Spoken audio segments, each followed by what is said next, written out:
வீடியோக்குள்ள போறதுக்கு முன்னாடி சேனலை சப்ஸ்கிரைப் பண்ணுங்க. மறக்காம பக்கத்துல இருக்கிற பெல் பட்டனை பிரஸ் பண்ணுங்க.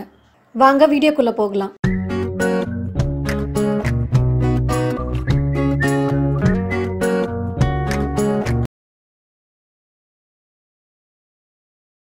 பிரெட் பீஸா எப்படி செய்யறதுன்னு பார்க்கலாம்.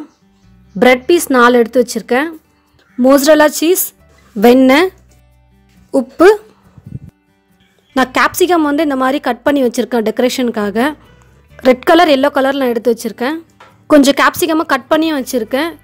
க்ரீன், ரெட், எல்லோ 3 கலரையும் எடுத்து வச்சுருக்கேன். தக்காளி, சின்ன சைஸ் தக்காளி 1 எடுத்து கட் பண்ணி வச்சுருக்கேன். ஸ்வீட் கார்னை வேக வச்சு எடுத்து வச்சுருக்கேன். டொமேட்டோ கெச்சப், இது சில்லி ஃப்ளேக்ஸ். நான் 4 வரமிளகாவை வெறும் கடாயில் வறுத்து அதை மிக்சியில் போட்டு அரைச்சி எடுத்திருக்கேன்.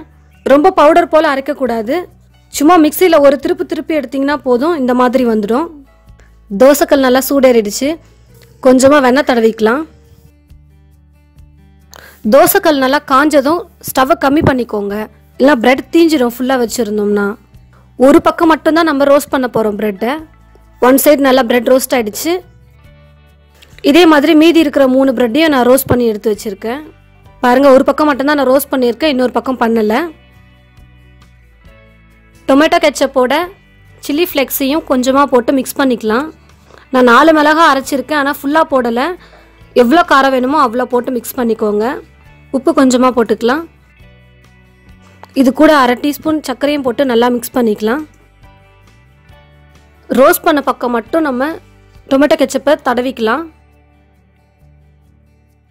நான் இந்த 4 பிரெட்டுக்குமே ரோஸ்ட் பண்ண சைடு மட்டும் டொமேட்டோ கெச்சப்பை நல்லா தடவி வச்சுருக்கேன். இந்த மாதிரி கட் பண்ணி வச்சுருக்க எல்லோ கலர் கேப்சிகமாக மேலே வச்சுக்கலாம். இது டெக்கரேஷனுக்காக தான். நம்ம நல்லா டெக்கரேட் பண்ணி வச்சுருந்தோம்னா குட்டீஸ்க்கெல்லாம் நல்லா பிடிக்கும், கலர்ஃபுல்லாக இருக்கும், சாப்பிட்றதுக்கு அவங்களுக்கு ரொம்ப பிடிக்கும். அதனால் நான் இந்த மாதிரி கட் பண்ணி வச்சுருக்கேன். பொடியாக கட் பண்ணி வச்சுருக்க க்ரீன் கேப்சிகம் போட்டுக்கலாம். அதுக்கு மேலேயே ரெட் கேப்சிகமும் போட்டுக்கலாம். எல்லோ கேப்சிகம் போட்டுக்கலாம். நல்லா பொடியாக மெல்லிஸாக கட் பண்ணிக்கோங்க, அப்போ தான் சாப்பிடும் போது நல்லாயிருக்கும். இதுக்கு மேலே நான் ரெட் கலர் கேப்சிகம் வச்சுக்கிறேன். கட் பண்ணி வச்ச தக்காளியும் போட்டுக்கலாம். இதுக்கு மேலே வேக வச்சு எடுத்து வச்சுருக்க ஸ்வீட் கார்னையும் போட்டுக்கலாம். ஸ்வீட் கார்ன் நிறையாவே போட்டுக்கோங்க, கொஞ்சம் நல்லாயிருக்கும் சாப்பிட்றதுக்கு. நான் மோசரல்லா சீஸ் எடுத்து வச்சுருக்கேன். இப்போ இதை துருவி போட்டுக்கலாம். அதுக்கு மேலே இந்த மாதிரி இதுக்கு மேலேயே வச்சு இப்படி துருவிட்டோம்னா ஈஸியாக இருக்கும். நான் 4 பிரெட்டுக்கும் இந்த மாதிரி சீஸை துருவி போட்டுட்டேன். சீஸ் மேலே நம்ம சில்லி ஃப்ளேக்ஸ் கொஞ்சமாக போட்டுக்கலாம்.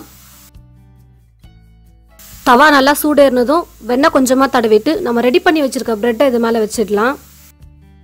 ப்ரெட்டை மூடி போட்டு மூடிடலாம், ஏன்னா அந்த சீஸ்லாம் கொஞ்சம் மெல்ட் ஆகணும், அப்போ தான் சாப்பிட்றதுக்கு நல்லாயிருக்கும். ஸ்டவ்வை கம்மி ஃப்ளேமில் வச்சுக்கோங்க, ஃபுல்லாக வச்சா தீஞ்சிடும், சீஸ்லாம் மெல்ட் ஆகாமல் போயிடும். அதனால் கம்மியில் வச்சோம்னா கீழே நல்லா ப்ரௌனாக ஃப்ரை ஆகிருக்கும், சீஸும் மெல்ட் ஆகிருக்கும்.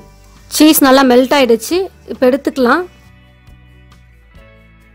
இதே மாதிரி மீதி இருக்கிற 3 பிரெட்டையும் அதே மாதிரி ரோஸ்ட் பண்ணி எடுத்துக்கலாம். நான் 4 பிரெட்டையும் நல்லா ரோஸ்ட் பண்ணி எடுத்துக்கிட்டேன்.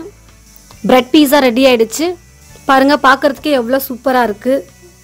சாப்பிடுவோம், அவ்வளோ டேஸ்ட்டாக இருக்கும், நல்லாயிருக்கும். வீட்டில் இருக்கிற கிட்ஸ்க்கெல்லாம் ரொம்பவே பிடிக்கும் இந்த மாதிரி நம்ம செஞ்சு கொடுத்தோம்னா. இனி கடையிலலாம் போய் பீஸா வாங்கணுன்ற அவசியமே இல்லை. நம்மளே வீட்டில் குட்டீஸ்க்கு எப்போ வேணும்னு கேட்குறாங்களோ அப்போ நம்மளே செஞ்சு கொடுத்துடலாம். ட்ரை பண்ணி பாருங்கள். பிடிச்சிருந்தா கமெண்ட் பண்ணுங்கள், லைக் பண்ணுங்கள். எல்லோரும் பார்க்கணுன்னு நினச்சிங்கன்னா ஷேர் பண்ணுங்கள். தேங்க்யூ.